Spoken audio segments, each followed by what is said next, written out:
भारत की एक ऐसी हस्ती पंजाब पुलिस के आईजी सुरेश शर्मा सर हैं। एक ख़ास मुलाकात वाराणसी में, और मैं आपको बताऊं इनसे जुड़ी उपलब्धियां।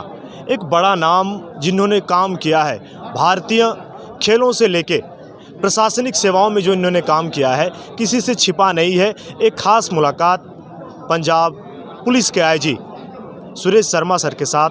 सर, मेरे चैनल में आपका बहुत बहुत स्वागत है। बहुत बहुत शुक्रिया, आपने मुझे अपने ख्यालात रखने का चांस दिया है। मैं आपका आभारी हूँ। आप जो भी चाहें पूछ सकते हैं मेरे से। सर, मैं सबसे पहले चाहूँगा, आप आईजी के पद पे थे, आपकी जो सेवाएं हैं वो कब से शुरू हुई और आपने इस नौकरी को कब ज्वाइन किया? मैं 1975 बैच से हूँ, डायरेक्ट क्लास 1 ऑफिसर डीएसपी, और 2011 में मैं सुपरनेट हो गया, रिटायर्ड हो गया। उसके बाद मैंने ये सुप्रीम कोर्ट में प्रैक्टिस करता हूँ एज एडवोकेट। लेकिन मेरा जो मेन गेम्स के प्रति बहुत झुकाव रहा है। इंडियन हॉकी फेडरेशन में मैं चीफ ऑफ प्रोटोकॉल 20 साल से हूँ, और मैं FIH का भी मेंबर रहा हूँ 2 टर्म्स। जो इंटरनेशनल हॉकी है उसका भी मैं मेंबर रहा हूँ। उसके अलावा जो इसका अपना जो आप खेल देख रहे हैं, नेशनल मास्टर्स एथलेटिक एसोसिएशन, इसका मैं प्रेसिडेंट हूँ। और इसी तरह एक है खेलो मास्टर्स गेम्स, उसका मैं सीनियर वाइस प्रेसिडेंट हूँ। बाकी भी मेरा जो कंट्रीब्यूशन रहा है, एडवाइज़र रहा हूँ ओलंपिक्स वगैरह में, इंडियन ओलंपिक्स वगैरह में। तो खेलों के उसमें कैसे कंडक्ट करने हैं टूर्नामेंट, कैसे प्लेयर्स को बुलाना है, कैसे प्लेयर्स को रखना है, कैसे अकोमोडेशन करनी है। इंडिया में नहीं, मैंने सब ये अरेंज। फॉरेन में भी टीम जा रही है तो कहाँ रुकेगी, क्या खाएंगे, क्योंकि वहाँ जैसे अगर आप फॉरेन जाते हैं तो उसकी डाइट अलग होती है, लेकिन प्लेयर को आपने डाइट देनी है जो डाइट खाता है। हाँ सर, मैं आपसे जानना चाहूँगा, पंजाब पुलिस में जब आईजी के पद पे थे आपने कहाँ कहाँ सेवाएं दी, ज़रूर चाहूँगा। पंजाब पुलिस में मोस्टली मैं रहा हूँ सिक्योरिटी और CID में, लेकिन मैं अमृतसर में रहा हूँ जब ये टेररिज्म था। और पंजाब में एक ऐसा टेररिज्म था जो दुनिया में आज तक कभी हुआ नहीं। इतना इंटेंसिटी बोलते हैं उसको, हाइट ऑफ इंटेंसिटी, मतलब बस जैसे जा रही है, बस से यात्री उतार रही है, उतार के कर दिया भाई सिख एक तरफ आ जाओ, हिंदू एक तरफ आ जाओ। तो चाहे वो हिंदू बच्चा हो, लेडी हो, खट AK-47 से 20 आदमी मार दिए। इसी तरह ट्रेन में या सड़क पर जाते हुए जो उस समय 81 से समझ लो, 81 से 92 तक जो आदमी रहे हैं पंजाब में, उनको पता है कि उसकी इंटेंसिटी कितनी थी उस समय। और ये वर्ल्ड में सबसे ज़्यादा टॉप में टेररिज्म था उस समय 90-91 में। हाँ, ये मतलब 88, 89 ये वर्ल्ड में सबसे टॉप जिसको कहते हैं कि हाईएस्ट इंटेंसिटी ऑफ टेररिज्म वहाँ थी पंजाब में। बहुत सारे लोग मारे भी गए, बहुत सारे का कोई 40-50 हज़ार लोग मारे होंगे। उसमें पुलिस भी, सिविल भी, CRPF भी। इसके अलावा जो वो जिनको टेररिस्ट कहते हैं वो भी मारे गए। मतलब अनगाइडेड पर्सन कहूँगा मैं, टेररिस्ट तो नहीं कहना चाहता, ठीक है, पर वो मिसगाइडेड थे। तो ये इसी तरह इतने खून खराबा हुआ। पर पूरी दुनिया में सिर्फ पंजाब ही एक ऐसी जगह है जहाँ टेररिज्म इतनी इंटेंसिटी में था और बिल्कुल ज़ीरो हो गया। और वर्ल्ड में कोई जगह ऐसे नहीं है जहाँ चल रहा है वहाँ चलता रहा है, 1-2 इंसिडेंट होते हैं, लेकिन पंजाब में उसके बाद कोई टेररिज्म का इंसिडेंट नहीं हुआ है। ये अराउंड अब इस चीज़ को 30 साल होने वाले हैं। तो हमें एक ही है कि हमने उस दौर में काम किया है वहाँ, तो ये अपने आप में एक अचीवमेंट कह लो, या ये सोचो कि एक देश के प्रति अपना, अदरवाइज़ देश बढ़ जाता, हम तो ये समझते हैं।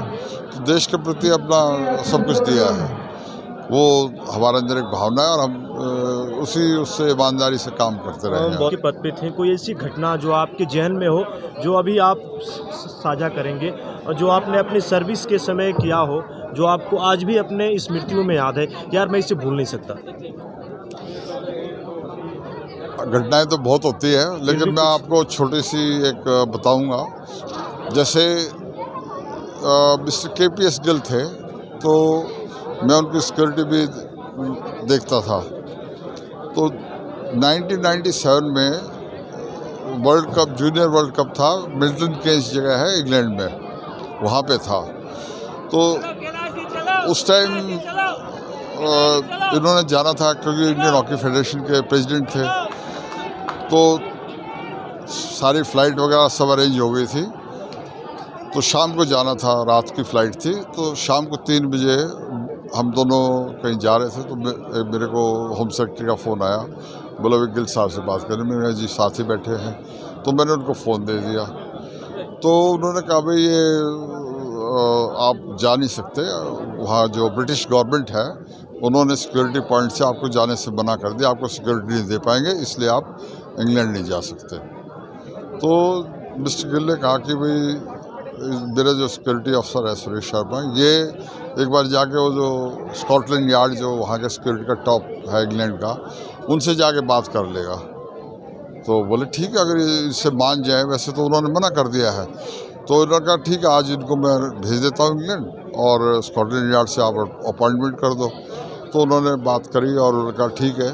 सुबह मैं वहाँ रात की फ़्लाइट पकड़ी और लंदन पहुँच गया। वहाँ से स्कॉटलैंड यार्ड लेने आए हुए थे जो उनके एजेंट्स थे, और मुझे सीधा स्कॉटलैंड यार्ड ले गए। तो वहाँ जैसे एक आदमी पहले बात करने लगा, दूसरा तीसरा अपनी अपनी कुर्सी ला के, और धीरे धीरे 8 आदमी आ गए, मतलब ऑफिसर। तो लास्ट वाले आया, बोला कि I am the chief constable, I heard you, मतलब जो वहाँ के DG रैंक के इंग्लैंड के थे।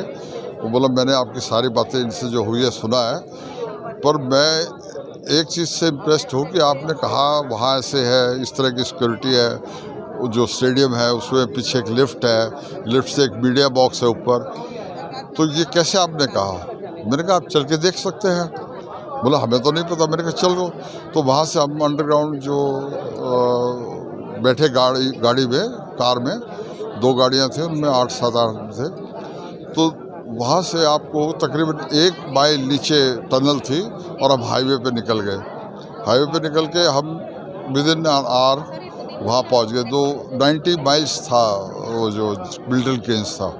तो वहाँ जैसे ही वो पहुँचे, मैंने कहा ये लिफ्ट है और ये, तो हैरान था कि बोला हमें आज तक नहीं पता, आपको कैसे पता?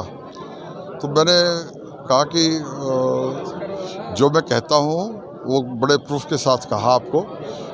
उसी टाइम उन्होंने कहा कि अपने वहाँ हेडक्वार्टर में फ़ोन किया कि परमिशन दे दी जाए, we are convinced with whatever he has said. तो ये एक बड़ी भारी वो थी कि जब एक गवर्नमेंट मना करते रहेगा, आप जाके उसको स्कॉटलैंड यार्ड जैसी उन्होंने भी मना कर दिया था, तो उनको मैंने कन्विंस कर दिया कि सिक्योरिटी कैसे करनी है और कैसे कैसे वो कर सकते हैं।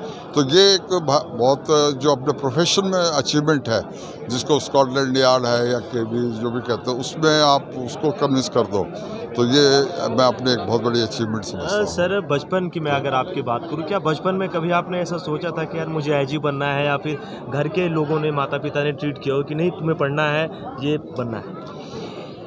हाँ, मेरे जैसे मैं छोटा था तो तभी से ही मैं अपनी फैमिली में, मेरे फादर सबसे भाइयों में बड़े थे। मेरे फादर एयरफोर्स में थे। तो उस टाइम मैं कानपुर में, आपके UP कानपुर में 1 से 5वीं क्लास तक पढ़ा हूँ। स्टार्ट जो मेरी एजुकेशन की कानपुर में की, और एयरफोर्स में चिकेरी जगह है, वहाँ एयरफोर्स का स्कूल होता था हिंदी मीडियम का। तो एक गवर्नमेंट ने 1960 के अंदर एक स्कीम निकाली, कृष्णा मेनन थे डिफेंस मिनिस्टर, कि जब तक हम अपने डिफेंस को मजबूत नहीं करेंगे देश की, और डिफेंस कैसे मजबूत होगी, ऑफिसर होने चाहिए। तो उन्होंने ये कहा कि कॉमन आदमी में से ऑफिसर लिए जाए, आर्मी, एयरफोर्स, ये मिलिट्री में। तो जब ये आदमी आएंगे तो उनकी एक अलग ही सोच होगी, क्योंकि उनको तो ग्राउंड लेवल की चीज़ें पता है।